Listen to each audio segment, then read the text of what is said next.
My name is Sarah Beaton. And my name is Lucy Beaton, and we are a mother-daughter team. And you're listening to New Calling Kids. And today we are talking about, can I get a connection? And the reason why this is so important is actually because we had been talking, as you know, we prepare for these podcasts, and we were talking about just some of the loneliness that's happening in this world. And I was at church, and this guy was talking about statistics about how most of us in this world, about half of us, are lonely, and we don't really have a connection. And so when you're lonely, you actually don't have a connection to anyone, and why that's so important. And then you bring it back to your kids, right? Right. And so that's something that we want to address today, is how you can have a connection with your children. Right. And a few podcasts, or in a previous podcast, we'd referenced a statement by Jim Weidman where he talks about the church and parents and who the influencer or who the enforcer is. And the correct pattern is that the church should be enforcing what the parents are teaching in the home. It is not the church that should be teaching and the parents enforcing. It is that the parents are the ones teaching.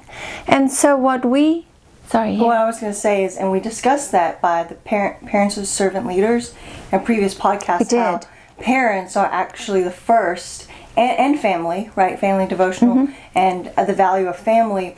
In those podcasts, we talked about the value of family and how family is the first place that your children are going to see church. Right? And so the thing is that your kids are going to see that. And so if you're not the teacher, then that's going to be a challenge. And so that's why the churches are reinforcing you're the actual teacher. So, Yeah. And so you can actually refer to previous podcasts where we spoke about family devotionals, parents being the servant leaders, as Sarah just mentioned.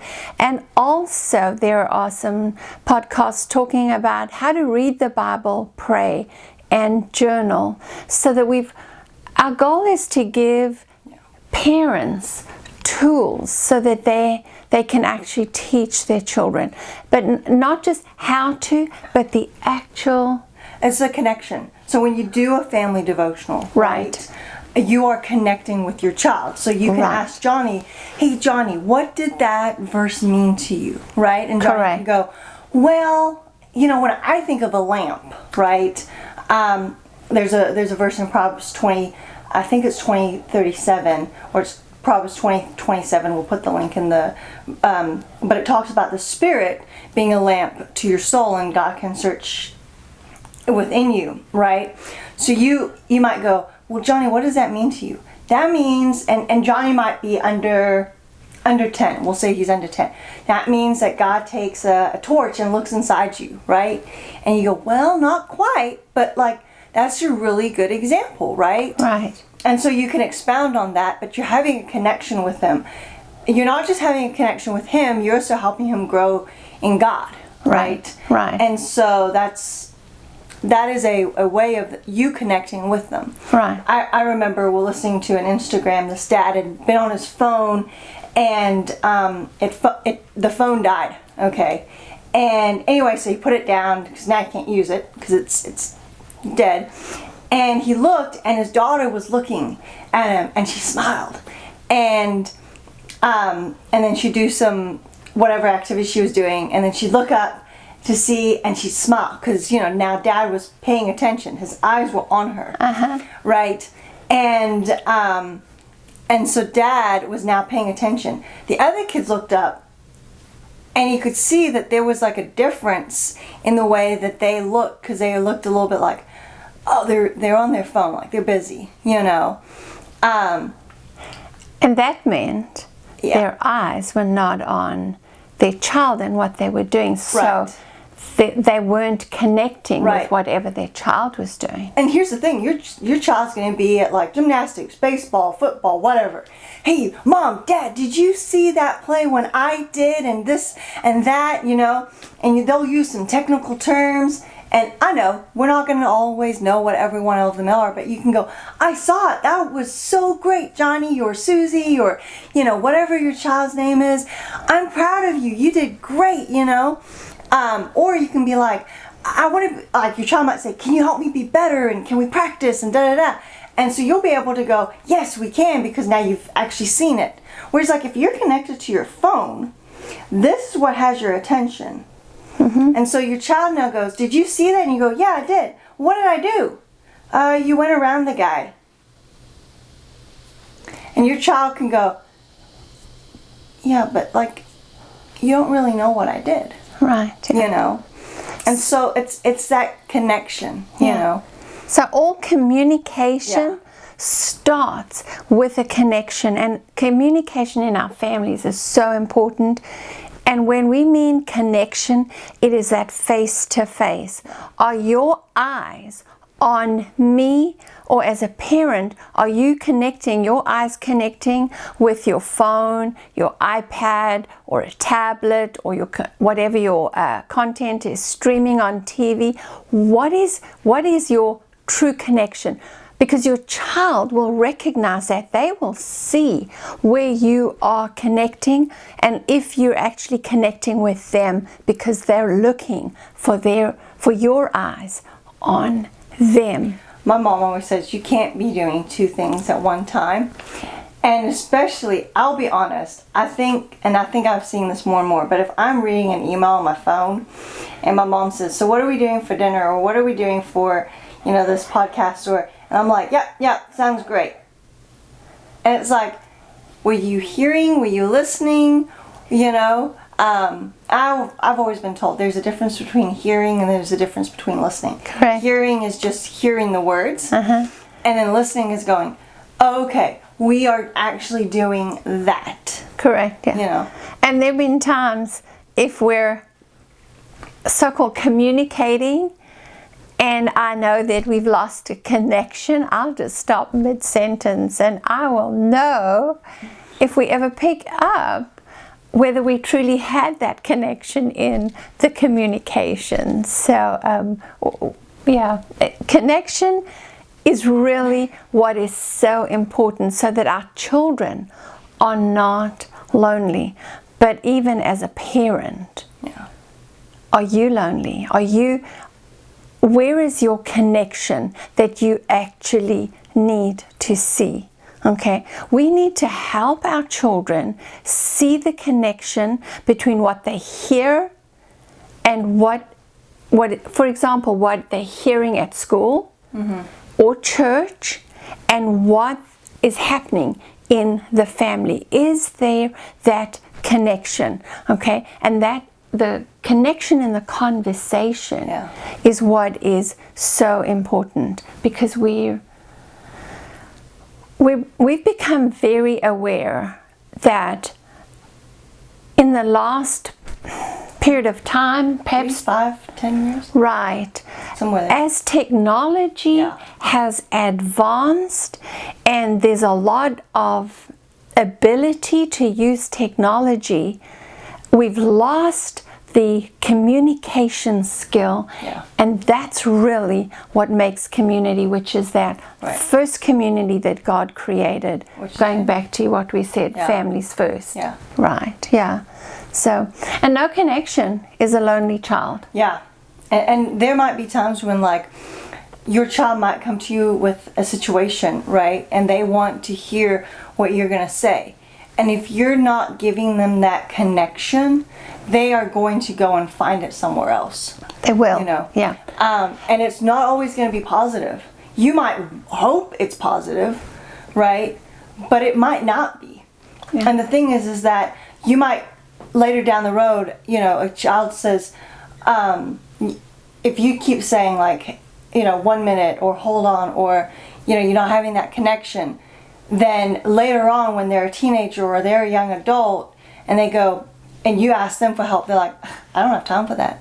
Right. And it's not because they don't want to help you, but it's in their early years, you demonstrated, I don't have time for you. So now what they're demonstrating back to you is, I don't have time for you. Yeah. You reap what you sow. Correct. You know? I wanted to remind you, we were talking and you spoke about how long it takes to reconnect, something about 23. Yeah, so it takes 23 minutes. Like if you get distracted or if you like disengage from something that you were doing, it takes 23 minutes to reconnect and refocus on what you were doing. Mm-hmm. Imagine if your child had to take 23 minutes to come back to a connection with you. Right. That's insane. Well, it is insane. But when we were talking, one of the things that we commented on is if you're a parent engaging with your child and then you get distracted and you say, well, excuse me, I need to take care of this. I'll be 30 minutes. Now, it's 23 minutes to reconnect. Yeah. But is your child really focused on what you were just connecting on? Or are they thinking, well, will my mom come back or will my dad come back? Last time they didn't. Yeah, it's 30 minutes going to be 30 minutes. Right. So they're not really focused on what they were working on because now they're really distracted. And you know what? If you don't get back as you said you were going to do, that you know what your child will think? This is what happened last time. Right. And the time before. Right. And the time before. So that connection is important, and we have to set the right pattern. Right. Yeah. So like not getting distracted or not being like disconnected from your child while you're either doing homework or having dinner or something else. Be intentional in that time frame. Right. And go, I'm going to connect with Johnny. I'm going to connect with Susie, right? And they're going to have my undivided attention so that A, they don't see that I'm distracted. B, it doesn't take me 23 minutes to come back to this. Not just 23 minutes, but 23 minutes and some for what you were now having to do. And 3, it shows for your child that their connection and that their importance is important to you, right? Because as soon as you say like, oh, well, you know, my phone or my work is more important, then your child automatically goes, okay, well then I guess my phone, my school, my football, my whatever you want to name it, my dance recital is going to be more important than you. And so it's depending on how you are establishing those connections. And you want to later on have your child be able to come back into your life at the age of 21, 22, 23, when they finish school and go, you know what, Mom and Dad, I absolutely love the fact that I'm able to still have a connection with you. Most kids, they don't come home. They don't come back to Mom and Dad. I'm not talking about living with them. I'm talking about having a communication, a connection with them. Right. Going and having dinner, or seeing them and calling them. Right. It's only later in life that we realize that this connection is so vital, because now we miss them, or I don't know, something happens, or don't wait for a midlife crisis or even a crisis in your family and in your life to go, oh, I should have a connection with my child, with my parents, with the grandparents. So right. And when even as parents and adult children in that connection, you actually want to be in communication. That connection is not just meaning, oh, we're getting together and having a family dinner. It's more than that. It's when you come together that there is that communication, there's that wholeness in the family time. Yeah. So this has become such it's something we've spoken about quite a lot, because both of us, with just watching children and watching families, we see the pain of the loneliness and the lack of connection. But not just that. I mean, you hear it in our lyrics today in songs. Oh, you do? I probably listen, if I had to listen to like secular music quite a bit, and I don't, but there's moments where like it's a good gauge to hear kind of what society is going off of. Like most of it is broken hearts and loneliness, right? And I'd say probably about 75% of it, broken hearts and loneliness. And how do we fix that? We fix that by having connection. That's right. Yeah. So I know that we always challenge you with like, what are you going to do for someone else? But we're actually going to challenge you of how are you going to be intentional and connect with your child in this podcast, between the podcasts that come out. How are you going to be intentional in connecting with your child? Yeah. I think that's what we're going to leave them with. Yeah. So because you, in that connection, you're making an investment. Yeah. You're investing in your child's life. Yeah. So I agree with Sarah. That's our challenge, and you know, when we challenge you with how you're going to impact your children and how you're going to impact someone's life. Yeah.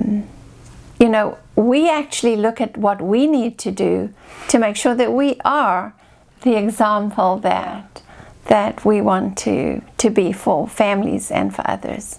Yeah. That's it for today, so we'll see you next time. Thank you so much for joining. Have a great day.